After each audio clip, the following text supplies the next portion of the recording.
আজ আমি বানাবো নষ্ট হয়ে যাওয়া কিছু উপকরণ দিয়ে একটি রেসিপি। আমার কালকে রাত্রের কিছুটা ভাত বেঁচে গেছিলো, আমি ভাবলাম কি করা যায়, তারপরে হঠাৎ মনে পড়লো এইভাবে করলে তো খুব টেস্টিও হয়, দেখা যাক কেমন হয়। তো তার জন্য রাত্রের বেঁচে যাওয়া ভাতটা আমি কিছুটা রেখে দিয়েছিলাম, সেটাই এখন কাজে লাগাবো। তার জন্য কিছু উপকরণও নিয়ে নিয়েছি, যেমন বাদাম, কাঁচা বাদাম আছে, এটা একটু পেঁয়াজ কুচি করেছি, একটু লঙ্কা চিড়ে রেখেছি, আর এই মটরশুঁটিটাও শুকিয়ে গিয়েছিলো, তো ভাবলাম ফেলে দেবো, তার চেয়ে এটা একটু কাজে লাগিয়ে নিই। তারপর আমার রাত্রে বেজে যাওয়া কিছুটা আলু ভাজাও রয়েছে, সেটাও একটু এর মধ্যে দিয়ে দেবো। চলো চটপট দেখিয়ে দিই তোমাদের এই রেসিপিটি। কড়াই বসিয়ে দিয়েছি, কড়াই গরম হয়ে গেছে, এবার এতে তেল দিয়ে দিই।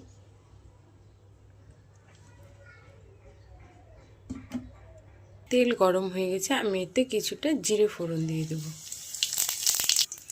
কাঁচা লঙ্কা, পেঁয়াজ হালকা ভেজে নেব। এবার কাঁচা বাদাম ও কড়াইশুঁটিগুলো অ্যাড করে দিচ্ছি।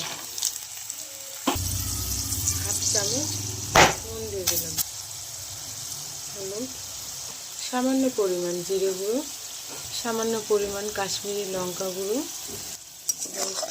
ভাজা ভাজা হয়ে এসেছে প্রায়, আমি এতে কালকের রাখা ভাতটা অ্যাড করে দিচ্ছি।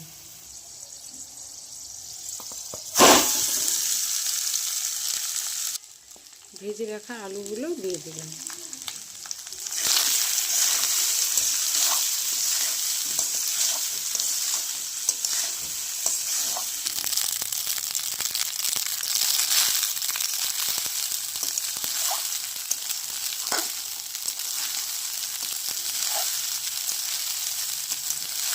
ভাতটা ভাজা হয়ে গেছে, এবার আমি গরম গরম সার্ভ করে নিচ্ছি।